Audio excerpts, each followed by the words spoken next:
Hello, this is Dr. Grande. Today I will analyze the case of William Duplessie and John Woeltz. First I'll look at the background of this case, move to the timeline of the crime, then offer my analysis. William Duplessie was born in 1991 and raised in Greenwich, Connecticut. He lived with his father James, who was a hedge fund manager, and his mother Eve, who was a social worker. William's parents divorced when he was young, and he remained with his mother. When William was a senior in high school, he allegedly stabbed a drug dealer. He told people his father sent him to China to work in a bicycle factory. In 2012, William started taking classes at Bard College in Annandale-on-Hudson, New York. He rarely went to class. Rather, he spent his time functioning as a DJ under the name William the Conqueror. After dropping out, William attended Tulane University in New Orleans, Louisiana. He dropped out of that school in 2016 and moved to California, where his father lived. William invested in cryptocurrency and was lucky. He ended up making a fortune. Despite this, he ran into severe financial problems, partially because he spent a lot of money on unnecessary items, like cocaine. As far as his romantic life, William briefly dated Caroline Biden, Joe Biden's niece. In April 2018, William and his father James left California and started a cryptocurrency investment firm called Pangea. The father and son team ended up in Switzerland, where they promoted themselves as successful crypto investors. They managed to attract a $2 million investment from a man with the nickname Bitcoin Jesus. This led them to a $20 million investment from another source. William used his newfound fortune to maintain a flashy lifestyle, which included friendly women and armed guards. In 2020, he and his father left Switzerland. The investors in Pangea were not amused. They were looking for their money. Eventually, the company liquidated its assets. William ended up in Miami, Florida, where he was sued by a landlord after failing to pay rent. He moved back to Switzerland for a while, then returned to Miami by late 2024. An Italian computer programmer named Michael Carturan had come to know William through investing in Pangea. Michael was very successful in cryptocurrency. His net worth was $30 million. William also became friends with Michael's business partner, a man named John Woeltz. John lived in Kentucky. He had graduated from a college there, moved to California, and made a fortune in cryptocurrency, over $100 million. John returned to Kentucky and lived on a 150-acre property in a small town called Smithland. William spent a lot of time on this property with John. Over time, William and John stockpiled firearms and started wearing military clothing. They patrolled the property looking for terrorists. It sounds like they had developed some paranoia. John broke up with his girlfriend. She filed a restraining order against him and said that he was severely mentally ill, completely unpredictable, reacted violently in fits of rage, and was armed and dangerous. William and John wrote a manifesto which documented their plans to steal cryptocurrency from foreigners. This would be done through an intelligence operation, although no intelligence was involved. Their mutual friend, Michael Carturan, was mentioned as a target in the manifesto. On January 27, 2025, William purchased a 10,000 square foot mansion at 101 Court Street in Smithland, Kentucky. The price was $1.5 million. Locally, this property is referred to as the Smith Mansion. It was designed to look like the White House. The mansion is what I would expect Dr. Evil's command post to look like if it was designed by the History Channel. A few guests who visited the mansion shortly after the purchase found it to be a horrifying experience. William and John walked around carrying firearms and talked about how they were working for the CIA. They would type and then burn the pages. They did this because the Chinese government was watching them. The men claimed that they had killed a German terrorist after stealing his cryptocurrency, and at one point, William allegedly pointed a gun at his personal chef. A few weeks later, William and John moved to Manhattan, where they lived in luxury hotels. In March 2025, they rented a 5-story, 8-bedroom, 9,600 square foot townhouse at 38 Prince Street. The rent was $75,000 a month. This townhouse is valued at $23 million. Here the men hosted wild parties which involved excessive quantities of cocaine. They brought in workers, including security guards, some of whom were off-duty NYPD officers. The men arranged to have many attractive women at the parties and were very generous with them financially. To dazzle guests, William and John talked about the CIA and the NSA and showed off knives, guns, and cattle prods. They would sometimes walk around the townhouse wearing night vision goggles in search of terrorists. There were activities outside the townhouse as well. The men spent time in Manhattan nightclubs along with their security guards. Sometimes they would take 10 guards with them. Their style of apparel deviated from the norm. For example, they wore camouflage clothing, bear fur vests, and bullet-resistant vests bearing military patches. It was like the cast of Duck Dynasty wandered onto the set of Sex and the City. In April 2025, William and John contacted Michael Carteron. Again, he was the Italian cryptocurrency multimillionaire who the men had known for a few years. The men told Michael they were launching a new fund, and they wanted him to move to the townhouse on Prince Street to work for them. They also suggested that he had become too vulnerable in the hazardous world of cryptocurrency. They offered to make him more macho.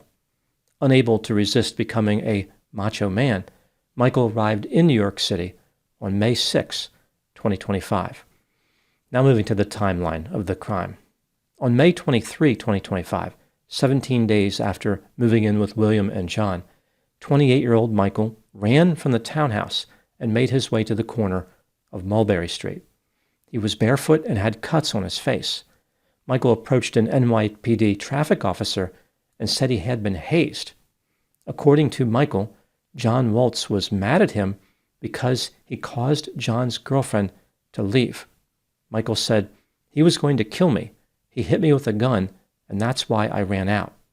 Allegedly, John had loaded this gun and said, "This is the day you will turn over the crypto." The officer called for backup, and the police entered the townhouse. Here is what they found during the course of their investigation. William and John hazed Michael during his 17 days in the townhouse. For example, at parties, they would have him serve drinks, perform push-ups, and dress in a Bucky's Beaver costume. Michael appeared to be okay with the hazing, telling people it made him stronger, but some partygoers were concerned that this was going too far. According to Michael, William and John pressured him to provide his cryptocurrency account passwords. If he didn't, they would label him a terrorist. Michael believed the men were undercover agents with a license to kill, so being a terrorist is not a status consistent with remaining alive. At some point, the hazing transformed into torture.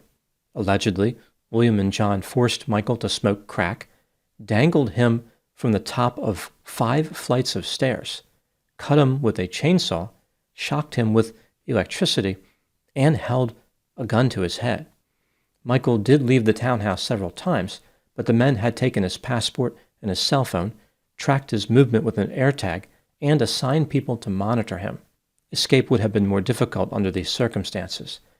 On May 23, William left the townhouse and went to a hotel, and John had a disagreement with a woman he was dating. The woman said that John was out of control. After being threatened by John, Michael agreed to reveal his passwords. When John left the room to get Michael's laptop, Michael made his break for it. This is when he approached the traffic officer on the street. William and John were arrested and charged with first-degree kidnapping, assault, attempted grand larceny, and criminal possession of a weapon. On July 31, 2025, John was released on a $1 million bond. At the time I'm making this video, William remains in jail, and both men are working their way through the criminal justice system. Now moving to my analysis. William Duplessie and John Waltz maintain their innocence, and they have a few supporters. They argue the men were only hazing Michael. This was all a joke, simply meant to be good fun. Certainly, nobody was being tortured. The state of New York, of course, disagrees. They argue the men controlled and dominated Michael through fear and mistreated him for 17 days to steal his cryptocurrency. This brings me to the question, are William and John guilty of kidnapping and the other charges they are facing? Let's take a look at the evidence both for and against the idea the men are guilty. starting with the inculpatory factors. Michael told the police that William and John mistreated him for 17 days and tried to get his cryptocurrency passwords. In the townhouse, blood was found in areas where Michael said he was tortured. There were photographs of William and John holding a small electric chainsaw against Michael's leg and a gun to his head. The police found buckets, tarps, goggles, and a hacksaw, which are items that could be used to dispose of a body. William and John had created a document charging Michael with violations of the Patriot Act and Italian law. There was a section of the document for Michael to provide his cryptocurrency passwords. Investigators discovered text messages where John talked about torturing Michael, and there were messages between employees who described Michael as hyperventilating, sobbing, being broken, and having no more life in his eyes. Now moving to the exculpatory factors, videos were recovered showing Michael using drugs and participating in group sex. He appeared to be happy. For example, he was smiling. During the 17 days in the townhouse, Michael was able to come and go freely. He actually left the townhouse several times, including the night before his escape. Michael was spotted at church services, nightclubs, and in stores. In statements to the police, Michael said that he had been hazed. This is a lot different than using something like the word kidnapping. When considering all the evidence in this case, do I believe that William and John are guilty of kidnapping and the other charges they face? Based on the evidence available right now, I believe the men are guilty beyond a reasonable doubt of assault, attempted grand larceny, and criminal possession of a weapon, but I do not believe they are guilty of kidnapping. Considering the complexity of this case and the fact that William and John are undoubtedly going to mount an expensive and vigorous defense, I imagine this case will end in a plea bargain. I would be surprised if these men go to prison for life. Right now they are facing life in prison. What do I think happened in this case? This is just a theory, my opinion. William and John were an odd couple.